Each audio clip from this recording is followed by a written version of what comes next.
Hello, everyone. Welcome to the Teaching English webinar for teacher educators. My name is Shirin Soyoz, and I'll be your moderator today. Thank you all so much for joining today's live event. This webinar is about the concept of translanguaging. Our presenters, Abbas Rashid and Tony Capstick, they will share the research that they conducted in Pakistan. And they will suggest practical ways for teacher educators to help teachers benefit from the linguistic competences and diversity present in many language learning classrooms around the world. So as usual, before we start the session, I'd like to share a number of quick housekeeping reminders with you. While waiting, please share with us in the Q&A where you are from. If you work in pre-service teacher education, type pre-service. If you work in in-service, type in-service in the Q&A. This session is being recorded, and a recording of the session will be available on the Teaching English website in the next couple of days.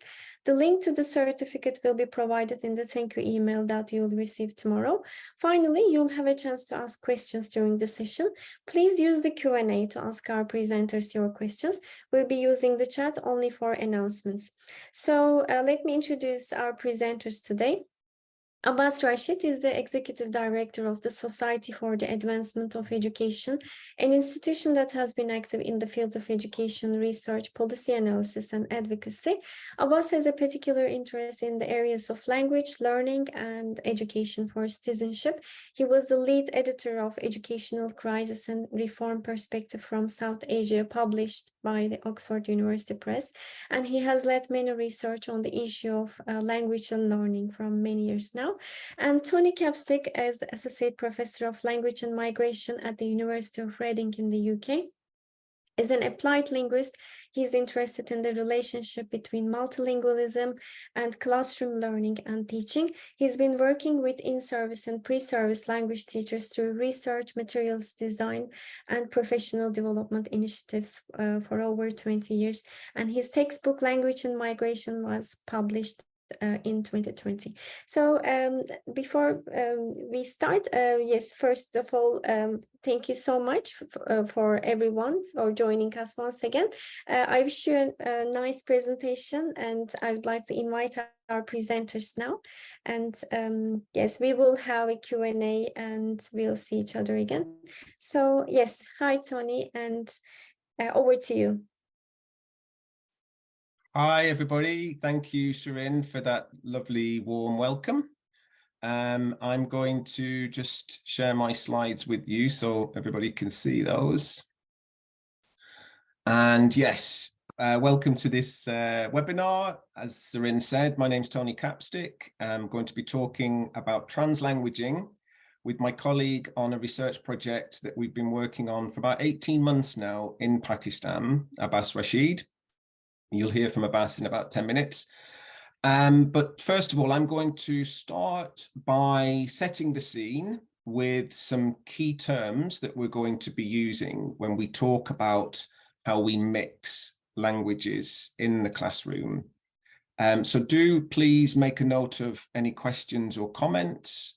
We'll stop at about 20 minutes into this webinar with an opportunity for you to ask questions. So please do make a note of them as we go along. And if there are questions of clarification, if terminology is not clear, or if you would like more examples, then do make that point in the Q&A. So I want to just start by mentioning how the pre-webinar survey that you filled in was very useful for us to understand what kinds of linguistic background you're coming from. So most of you are switching languages when you're working with teachers, part of your everyday working practices. And also in your current role, most of you are working with teachers who switch languages in the classroom. This is very useful data for us because it tells us that there's increasingly more recognition that teachers do switch. We often find that because of school language policy or official language policies, teachers sometimes suggest that they only use English in the classroom. And while we know that does happen, we also know that particularly in resource low environments, that there's a lot of moving between different language varieties. And so what I'd like to do now is just link that to what we mean by multilingualism. So if you think of this as a noun, multilingualism, it's a thing that occurs in societies, institutions, in groups, as well as individuals, when they engage across more than one language variety in their everyday lives. So if you can think of your own contexts, if you're teaching using English and Arabic or English and Urdu, and you do that regularly, then that is a multilingual setting that you're working in. And I'm sure this is very familiar to you. Now, moving towards what we mean by translanguaging. Translanguaging is more of a verb. It's something that we do with our communicative resources. It's something that we do when we engage with other people in a multilingual setting. We draw on the different varieties in our repertoire. A repertoire is a collection of items.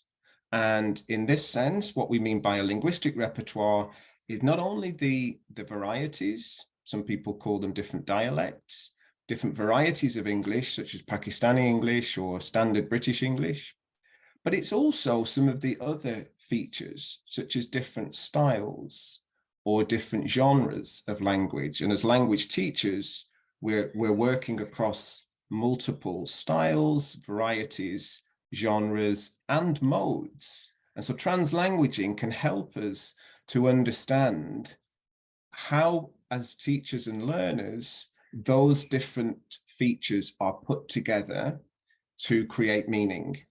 And so, as you can see here, translanguaging refers to the linguistic practice of combining these different varieties, these different styles, these different gestures, as well as other what we call semiotics, or ways of making meaning to fulfill a particular purpose. That purpose might be teaching English. It might be a more specific purpose, such as teaching English to write a letter to an employer, or to be able to speak in an interview in English. So we can be very micro about our aim for our translanguaging pedagogy, how we teach using translanguaging, or we can be a sort of wider level. So what I'll be doing now is showing you some examples of how translanguaging occurs in different classrooms. We talk about this as strategic. So whether it's a planned part of a lesson where the teacher has sat down in advance of the lesson and gone through how they're going to use these different language varieties to introduce target items in English, or it can be less planned. And I'm sure as teacher educators, you see lots of examples of more spontaneous translanguaging. Now, that doesn't mean it's not strategic. So I'll try to show you some different examples of what we mean by strategies. My first example is from a classroom in Lebanon from a few years ago. And we recorded teachers and learners who were studying together. And what you can see here is the teachers telling the students to hurry up, and student Ishmael says, Yalla, hurry up. And then he's pointing to his neighbor, his friend Osama, and he's using English and the Syrian variety of Arabic to explain these pronouns. So he's using I, not me, and then in Arabic, he's switching to the use of Arabic. The translation, write it again, is in English. But he also speaks to the teacher in English. So he's moving very comfortably between this variety of Arabic and English to help his friend Osama understand how to use them, her, us, them, her, him. So he's translanguaging across these different pronouns. But as you can see towards the end of that example, he then uses Arabic to say, I started to talk in English, and then laughs. So they're both using quite a bit of English, but they're scaffolding, they're using the Arabic that is more familiar to them because it's their first language to help each other fill in this grammar activity. So I know some of you will be from Arabic-speaking countries. So I've started with this example here. I'm now going to move to a second example from our data set that I've been collecting with Abbas and our team of researchers in Sindh province and in Punjab in Pakistan. Now I've chosen a short extract because if you're not familiar with Urdu, Sindhi, then this is probably going to a little bit confusing to you. But what I wanted to just show you was how this teacher previews in the home language at the earlier stage of the lesson, moves into English, and then comes back to the home language to introduce this grammar item. Now, this is more spontaneous. I wouldn't say from looking at the whole extract, this is a very clear example of preview, view, review, which I will be talking about more later. But it is an example of how the teacher is foregrounding this new vocabulary in the home language. And then what you can see, even though it's only one word, you can see how the student replies with the target language in English, shelves. So we want to look at these micro moments to be able to help us understand how the lesson fits together and how translanguaging fits into this lesson. So just before I hand over to Abbas, I just wanted to stress why we believe translanguaging is important. So we feel that all knowledge is valued in a classroom. If it's helping a learner move towards knowing something new, then we need to encourage all of the different means for doing that. And so valuing these switches that people do as part of their everyday life is a very important skill to develop in your learners and in the teachers that you work with. It also shows care and respect for those different language varieties. We saw trust in the example from Osama and Ismail. We saw them learning together. We saw a sharing of power amongst those co-learners and how the teacher facilitated that, rather than being too teacher-fronted and shutting down those opportunities to use the home language. The teacher encouraged that. So that's a social activity as well as an individual activity. It reinforces the collective identity of learners in a classroom learning together, as well as those individual identities of what it means to be. These were, in the first example, they were Syrian refugees in a Lebanese classroom. So their Syrian varieties of Arabic were respected alongside their learning of English in that particular setting. So it's a community of practice approach and engaging with the realities of everyday communication patterns. One final example from the Kurdistan region of Iraq, which I will just mention very briefly, because one part of translanguaging that I've not mentioned is gesture and body language, and how when we language together, it's not just our spoken and written modes that we're drawing on, but we're very much using all of our communicative repertoire. So Huda, in this lesson, a very low-level speaker of English, uses different gestures, different ways of using her body to teach vocabulary around time, as well as switching to different varieties of Arabic. And further on in this lesson, she also used some of the Kurdish of those learners. So hopefully I've introduced an idea there around different ways of understanding translanguaging. And I will hand over to Abbas Rashid now, who will talk about our research project in Pakistan.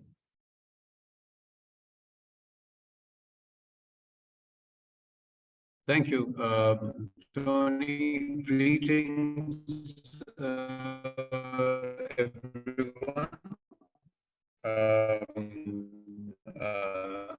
I'm Abbas Rashid, and let me say it's good to be here with you.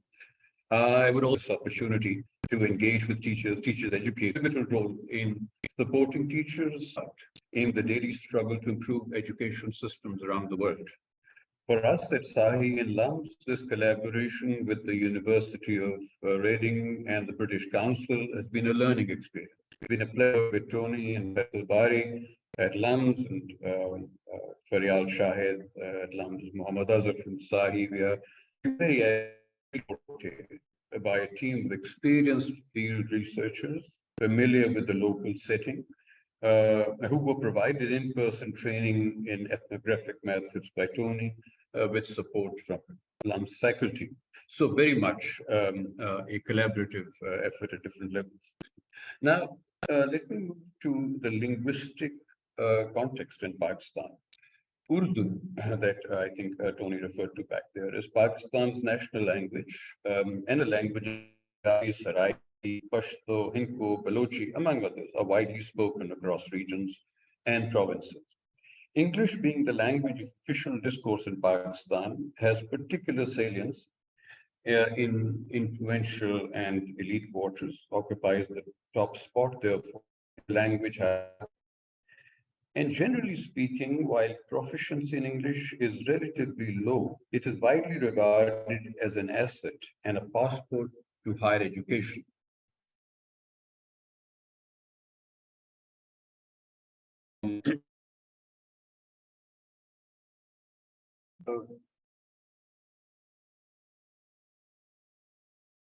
Education, better jobs, social mobility. And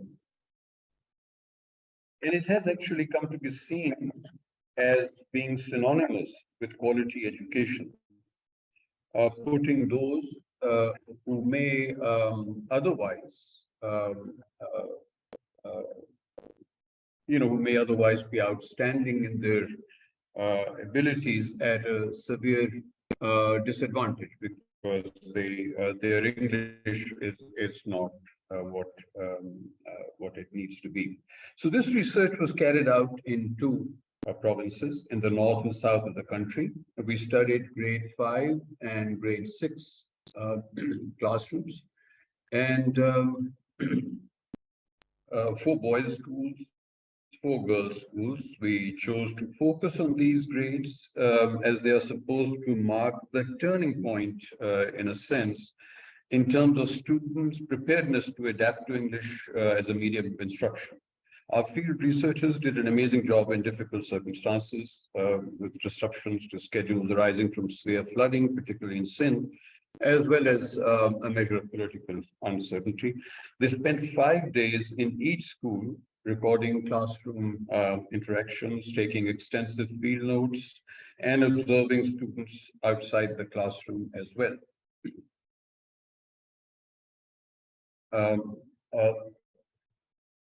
They conducted open-ended, Tony, can I request you to data collection? They conducted open-ended interviews, took extensive notes, audio recorded the class and playground interactions were permissible, because recording wasn't permissible everywhere. And took pictures, used an observation guide. More than 100 key moments were identified over 32 days of classroom recording and observations, and transcribed and translated for analysis. So, the next slide, please, Tony, because I think this is maybe where we want to spend a little more time. So, what are the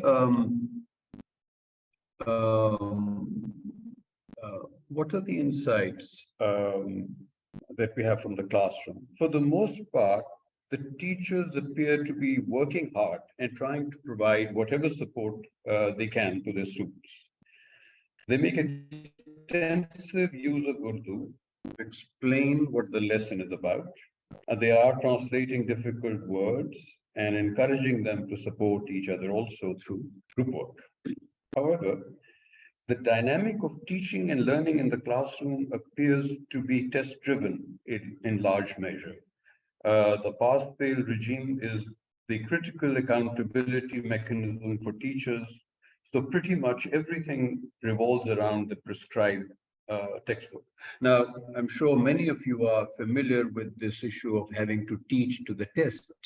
This is generally something that teachers do not have a lot of control over. It is more a matter of the policy at the provincial or national level, and therefore permeates down to the school leadership. So if you are, if that dynamic is test driven, then a lot of the focus comes back to the particular textbook, and the idea is to get through the exam. So there is incentive for the students to actually, just memorize, to really make sure that they miss nothing, that they answer the question exactly as it needs to be answered. So I think that, again, in the context of language, kind of is a bit of a, it doesn't help, because obviously you would want to encourage students to read outside what is prescribed, and because that gets to be a bit difficult. This also has to do with the facilities available at the school. Sometimes the school doesn't really have a library, or at least not one that's much to speak of.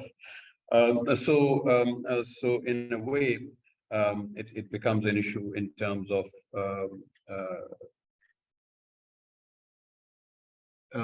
developing that kind of a broader understanding of the language, enhancing your vocabulary and so on.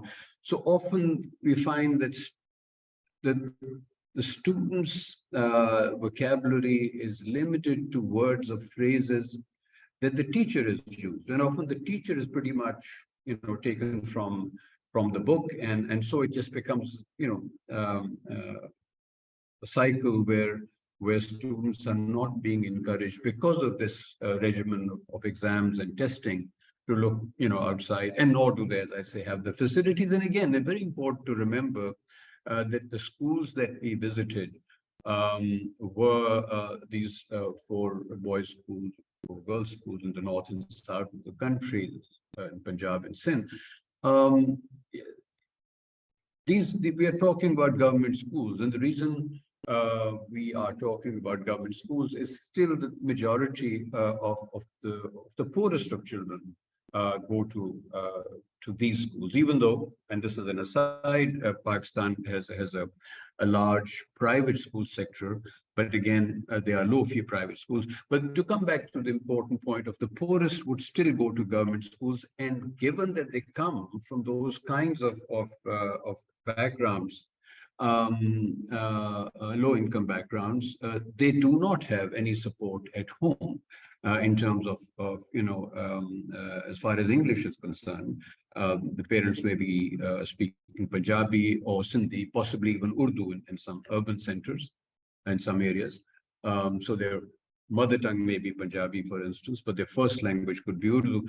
But that's about, that's it. And so to then not have that much support at school either in terms of materials, often the teachers are not given the opportunity to, let's say, do courses in English, teaching English as a foreign language, and so on. So the point I'm trying to make is that it's very difficult for the student then to acquire a new language, and often if you're being asked to study, let's say, math or science in English, then you're being asked to learn a new subject as well as a new language at the same time. But I'm sure we can talk about some of this in the Q&A as well, if you like. But for now, maybe I'm running close to my time, and so if we could only go on to I think it's the next one now. Yes, translanguage. Right. Thank you.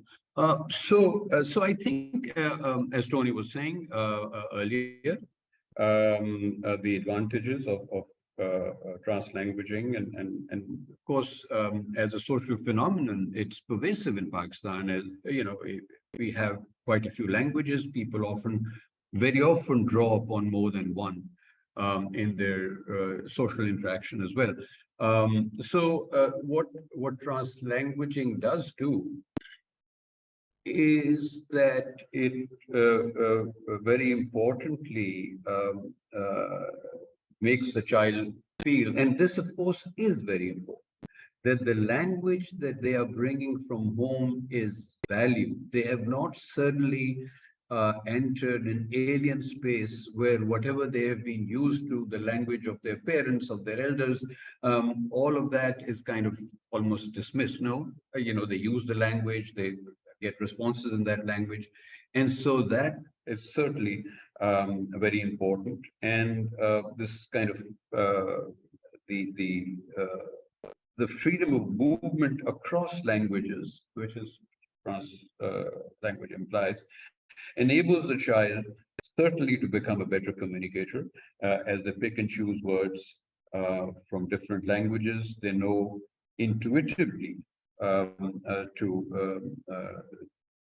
put the sentence together, drawing on the various resources that they have access to. So translanguaging provides room for the child to freely use the mother tongue or base language that is essential for more than one reason: for gaining confidence, for cognitive development, as well as validation of identity. So, Tony, the last one, if I may bother you, the last slide. Thank you. Thank you. However, let me just now also add a caveat here. As a child advances by age and grade, a balance has to be sought between the perfectly valid educational goal of having him or her become a good communicator and being bilingual or even trilingual on the one hand, and on the other, becoming increasingly more proficient in the target language. For that, in any case, language has to be taught as a set of skills of listening, speaking, reading, and writing. So in an English language classroom, let's say, it's important to create a safe space for children to speak English freely in class, and initially without worrying too much about form, grammar, pronunciation, accent, and so forth. And so, because this is something that often becomes an issue, children become shy. Sometimes teachers, sometimes their peers check them on how they pronounce certain words. Often teachers would fault them for grammar that's not what it ought to be, so on. So I think it's important from that point of view for them to feel that they can, without worrying about these things, initially communicate what they want to say. And so, the basic skills initially very important of listening, of hearing with meaning, and speaking, without worrying about form. Too much focus on form actually undermines fluency. And if you haven't encouraged a child to be fluent in any given language or in more than one language, then that clearly undermines the whole enterprise. So a culture of translanguaging is very welcome, but it should not at the same time take the focus away from gaining proficiency in the target language. Child goes on to, student goes on to higher age and grade levels. In fact, there is a real need to carry out research with regard to how this transition is being managed in different linguistic contexts and what of success.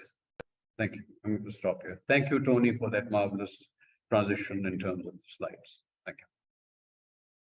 Thank you, our presenters, for sharing your expertise. Now we will open the floor for the first Q&A. So please feel free to share your questions in the Q&A. We have already received lots of great questions. and Abbas and Tony, we'd like to ask them now. So we will have another Q&A at the end of the session, but here are the first questions. So Clive asks, what's the difference between translanguaging and code switching? Shall I go first, and then Abbas, if you've got All yours. to add? So code switching is the term that's been around much longer. And the word code really represents the term language. So if we think of codes, we describe our communication by talking about things like English, Arabic, Urdu, Swahili, Italian. These are codes. And so what code switching has often done is try to understand interaction, whether it's in a classroom or whether it's in your neighborhood, by how these different codes work. Why would we switch from French to English, or why would we switch from a very small spoken language in a rural setting in Nigeria to the official language of English, for example? So code switching puts the emphasis on the language variety. The difference with translanguaging is trying to understand a broader picture, a bigger picture of communication, rather than just understanding how Italian works or how English works. It's trying to understand how we're also doing lots of other things when we mix. We're also drawing from different styles, different varieties, different dialects to perform different identities and to fulfill different goals. So translanguaging tries to look at what we call the discourse, the discursive practices, the kinds of communicative practices that are going on, where most work on code switching tends to focus on how a language is being used in a particular setting. Abbas, is there anything you'd like to add from your experience of a very multilingual setting where lots of translanguaging goes on? Well, not a whole lot, Tony, but I'm just thinking about, for instance, the notion of common underlying proficiency, right? And so in a way, what is also, the issue with code switching when it comes to teaching a subject in English or even teaching English, the whole idea of reducing one language and laying the emphasis on the other, so that you're again heading towards a target language in which you subsequently want to teach, let's say, science or math. Like here, for instance, there's been this policy assumption that once children get into lower secondary school, or as we call it, middle school, grade 6 onwards, process of code switching or multilingualism or whatever, that proficiency in or sufficient proficiency in English to now look to understand and to learn these subjects in English. And we see again in government schools particularly, but even in low-fee private schools, that is not happening.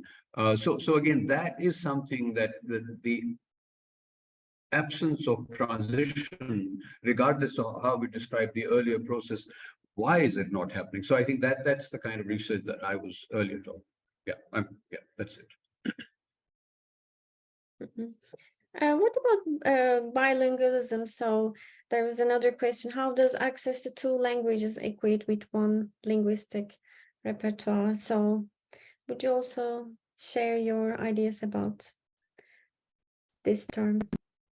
Yeah, so access to 2 languages, again, over many years of research in linguistics, there's been a progression from understanding how language is stored in the brain and how it's accessed when we speak or write, understanding that as two languages. And we can add, we often hear about additive bilingualism. So if you're a speaker of Spanish and you want to learn English, you add English on top of the Spanish, and we call that additive bilingualism. Now, most of the scholars working with translanguaging reject that idea that you add on top of existing languages, and rather we see the functions of the brain as allowing us to have this mixed repertoire. So there isn't something in your brain that's called English and something separate that's called Spanish, but rather there are capacities within the brain, within the cognitive functions that Abbas described earlier, that allow us to develop communicative competence in these different practices that we have named language. But of course, our brain doesn't understand them as separate. Our brain tends to understand them as a repertoire, a collection of opportunities to draw from different features of English or different features of other varieties. So it's moving away from that idea of adding English to a bilingual brain and looking at communicative competence more broadly. Mm-hmm. So true. So in our brain, we take these together, but in real life, we have different approaches. So Mohammed asks, he wants to know what your take on English-only environment policy that most language schools apply. English only. I think Abbas probably has a lot to say about this. As different parts of Pakistan have moved towards English only, and then they've moved back from English only. Just very quickly for me, unless you're in a very resource-rich environment where students have access to lots of English language outside the classroom and have had a very, resource-rich education prior to this, where English has been introduced from quite a young age, English only doesn't always work. But I'll hand over to Abbas to say a bit more about that, because Pakistan's a really nice example.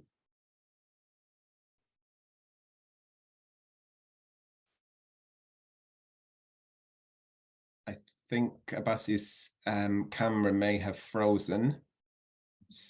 Abbas, can you hear us? Do you want to try with your camera off? See if that helps the reception.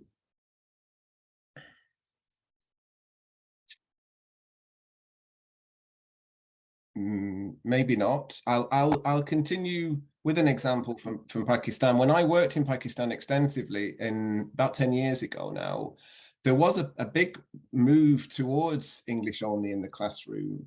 But then without lots of teacher education, without lots of resources, many provincial governments, as well as teacher educators, felt that this just wasn't working very well. And so my understanding is there's been a move away from that now towards the kinds of multilingual approaches that we're talking about today. Okay, I hope we will hear more about this. Until Abbas is back, Tony, first of all, thank you for sharing your answers and insights. Frances has a question. Can an English language teacher use 4 languages simultaneously when teaching, and what is the advantage of using 4 languages or multilingualism over the use of a language? It depends very much on how those 4 languages fit into the learners, the students' lives. There are very multilingual settings where we can see lots of students coming from different parts of the world. So I work extensively in parts of Iraq, Kurdistan, Lebanon, Jordan, where we see huge amount of displacement, internal displacements, as well as refugees from Syria moving into those parts of the region. And so we do very much have more than 4 languages being used in a classroom. Now, that can be really intimidating for teachers who may not and probably don't understand all of those 4 languages well. So we find this a lot in refugee settings. Now, I recognize that a lot of teachers would say, well, let's just use English then, because that's a way of kind of controlling or helping to make things clearer in that classroom language. But, you know, there is a way of respecting those other language varieties that the students bring and allowing them to use those in their pair work, in their group work. But then perhaps when they come to a whole class feedback, or when they're talking to the teacher or to the whole group, they have used their home languages to move towards the target language. So it depends very much on your multilingual setting as to how you would organize those 4 languages. But what I would say is a translanguaging approach recognizes that the students have those resources and that they bring those resources to the lesson, and that the teacher can find out ways of you know, using those languages in small groups, or at least referring to those languages when they use some of the target language. So it depends very much on the setting as to how you would move across as several languages. Mhm. Okay, so I understand it's also about the balance and understanding the context well. So thank you so much, Tony. Let's move on. I saw Abbas, I think he has some connection problems. So if we have him back at the end, we will have more questions. So we can continue if you like. Okay. So in this final section of the webinar, I'm going to introduce a really useful resource book that I use when working with teacher educators and with researchers in different parts of the world.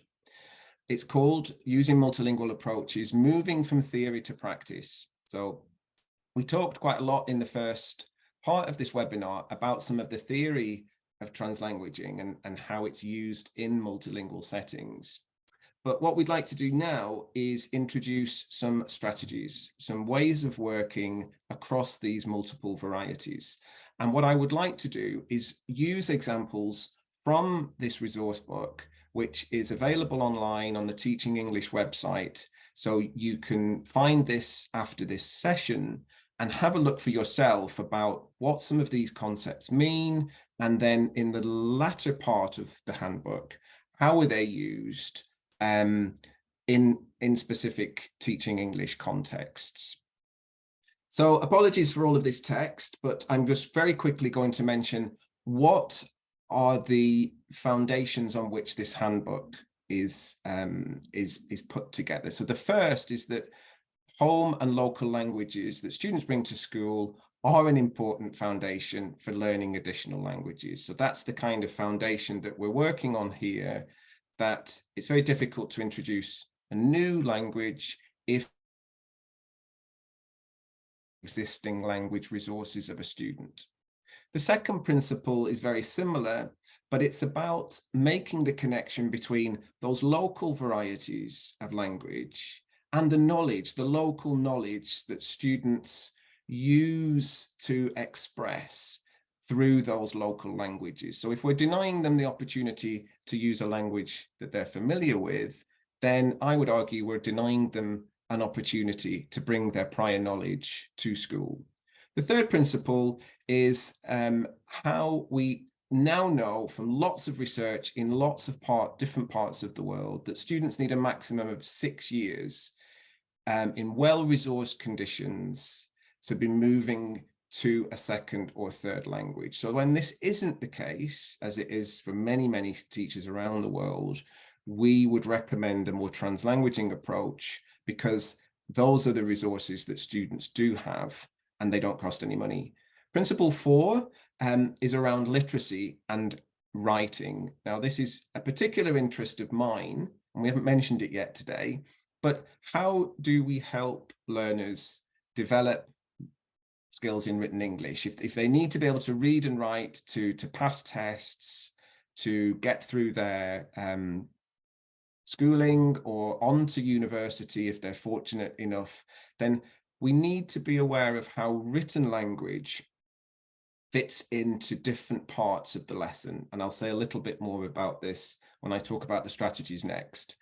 And then purposeful code switching. I've talked a lot about this already today, using those strategies that we showed you earlier about translanguaging, and which I'm going to move to in a moment. And then the final principle, that students will need to develop high-level proficiency in a minimum of 2 languages if they're going to get into a university setting. So those are the foundations on which the next 6 strategies are based. So I'll try to make it clear the difference between each of these, because I think these are strategies that you can talk to your teachers about. They're different ways of using translanguaging in a lesson that are being used all over the world now in different settings. So you may be familiar with some of them. So the first one is about building teachers' awareness. We've mentioned this already. Get to know the different language varieties, the different styles of language, the different modes. Are your students using a little bit of English online if they've got a smartphone? If they don't have a smartphone, then what local varieties are they using? So in this handbook, there are some fantastic resources for finding out the linguistic profile of your classes. The second strategy is moving on from that, and it's trying to build learners' awareness and build a classroom culture that is affirmative, that is positive and safe for students to feel confident to use their home languages when it's appropriate. Abbas talked about this earlier when he said this focus on form, on the grammatical form of language, can be threatening sometimes if students don't know the right answer. So what this strategy here tries to convey is the idea that by doing a little bit of grammar work in the home language and then moving to the target language supports the learner's movement towards understanding that rule as well as that skill in English. The third strategy is quite different to those two. It's about taking what we know about the multilingual setting, and it's about working with parents, working with the wider community to try to understand how what students do in a classroom isn't somehow separate to their everyday lives, but is very much joined up with what they're doing outside the classroom. And for this reason, the project that Abbas and myself are working on takes that community approach, interviews community members, school principals, parents, as well as classroom teachers and learners to try to take a holistic approach to maybe trying to understand how there are continuities between what students do outside the lesson and what they do inside the lesson. Often there are very, very big challenges to working in this way because of what Abbas was saying about assessment and testing and top-down approaches to understanding language education. But we can also be pushing against some of those constraints and trying to build a community approach to our work. The next principle, the next strategy, sorry, is bringing it back into the classroom and encouraging our learners to reflect on what they already know. So Sarin and I mentioned earlier in the Q&A about how we understand where language is processed in the brain, how is communication working inside the brain. And so students, and we see this when students tell us, when they reflect on their own learning or they reflect on their partner's learning, as Asama and Ishmael did in the previous example, we call this meta-linguistic awareness. This is taking a step back from our everyday language use and understanding how we are producing that language, or how we're learning that language, or how we're operating in the classroom, perhaps. And we see this a lot. Students are always commenting on how things are going. Are they struggling? Are they having a good time in the lesson? Laughter, humor how is that built into learners' reflections on what they already know and what they are learning? The next example is hopefully something that you've been able to get to terms with a little bit today. It's using code switching, translation, and translanguaging. So we've used these different words today to describe different ways of understanding switching, different ways of understanding how people operationalize their multilingualism.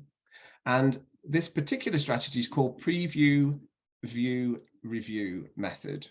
So the teacher presents some new language, some new target language in the home language. So if it is a focus on form, on grammar, then the teacher can either produce a short story or maybe introduce some rules about how that grammar works in the home language. So it's very clear in the learner's minds what is the target of the lesson. And then they can move in a systematic, purposeful way towards viewing that in the target language, if that is English.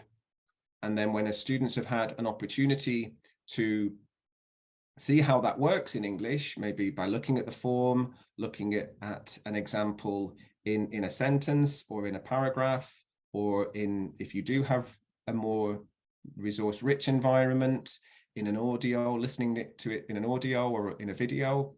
And then you come back to reviewing the target language in the home or local language so that it consolidates what has just happened in English. And again, provides that support to the learner in a language that is familiar to them. Now, it's very similar to what we saw in the example where from Pakistan, the Pakistan data, where the teacher was introducing a short grammar point around plural endings. That was part of a bigger lesson where the students were writing a letter. So as the strategy here suggests, try and build this explicit preview, view, review method. Try and build it into your use of some written language at some point. So the student has something either on the blackboard or whiteboard or in their textbooks that they can take away and help them remember.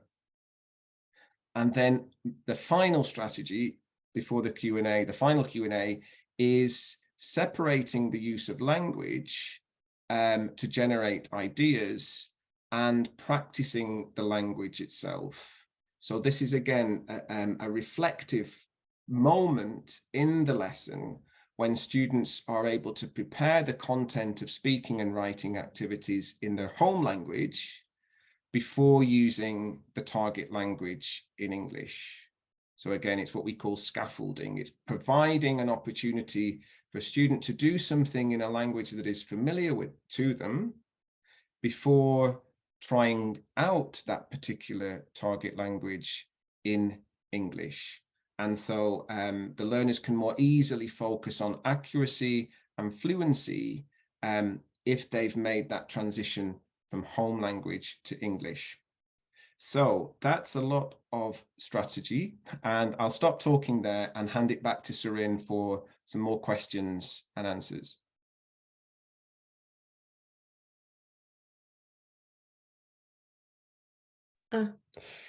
So we are thrilled to see the engaging participation in the Q&A and so many insightful questions from our audience. So first of all, thank you so much for your active contributions with your questions to enrich our discussion.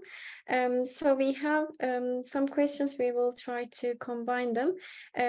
Tony, building on the discussion of translanguaging, we would like to make a transition to another relevant approach in education, which is known as CLIL, Content and Language Integrated Learning. So it emphasizes the integration of language and content instruction simultaneously.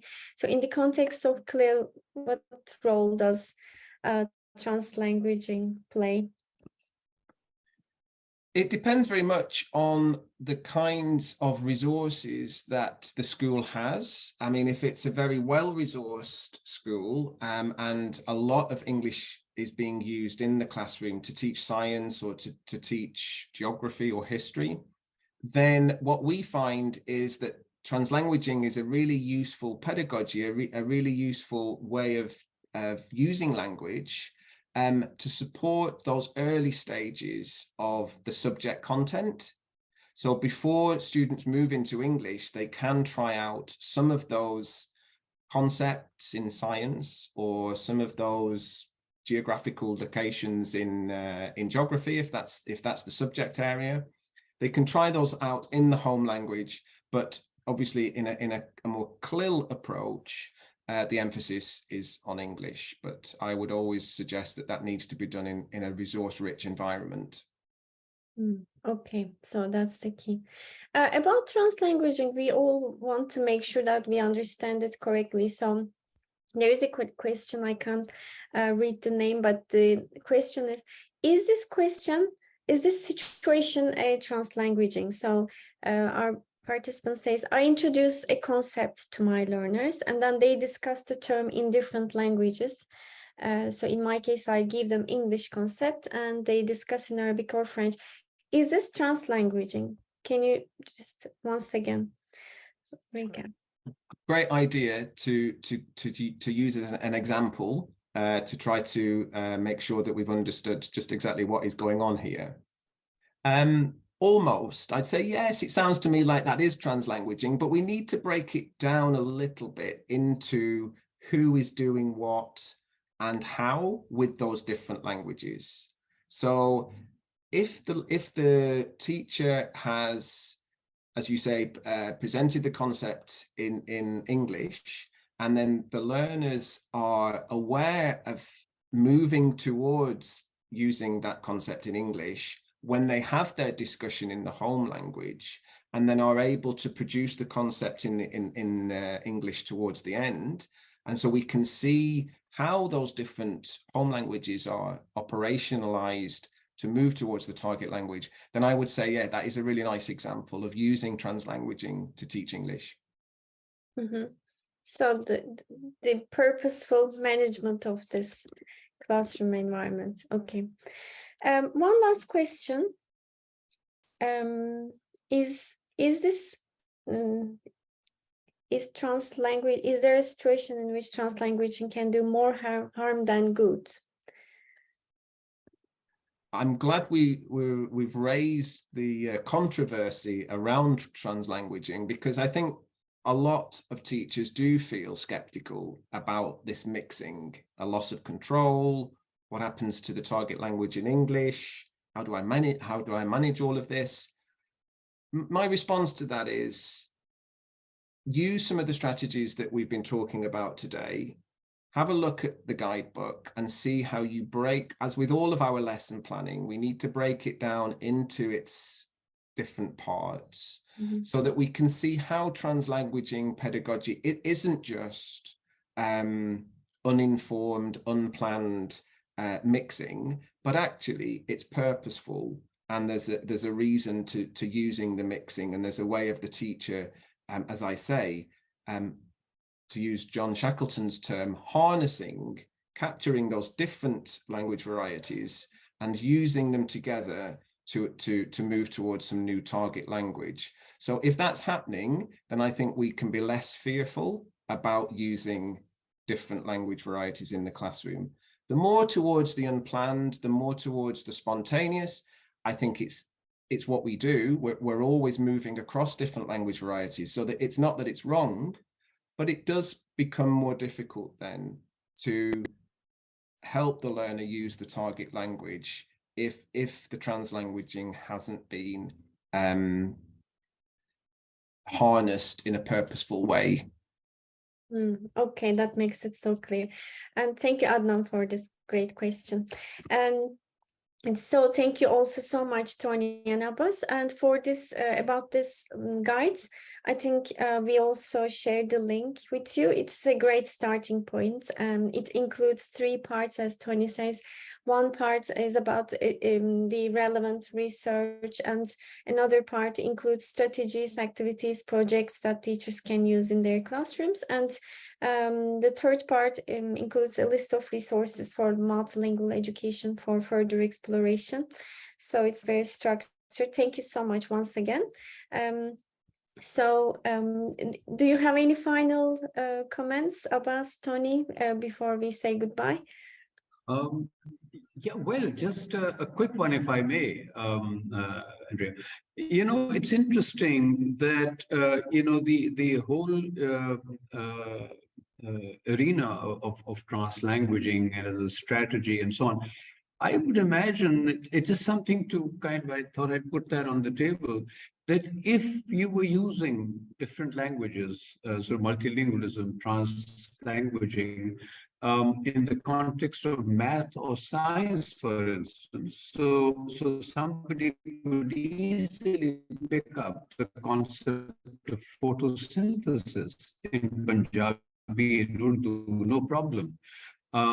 So they would have the knowledge. The issue with English and exams and curriculum kind of describe the areas so differently. So the teacher is trying to explain the lesson in the book and not worrying so much about really the skill of listening and the skill of speaking and so on. So it gets a bit more complicated, considerably more complicated. Whereas in these other areas, as I say, math and science, for instance, I think it's an unqualified bonus. But I'll just leave it at that. Thank you so much.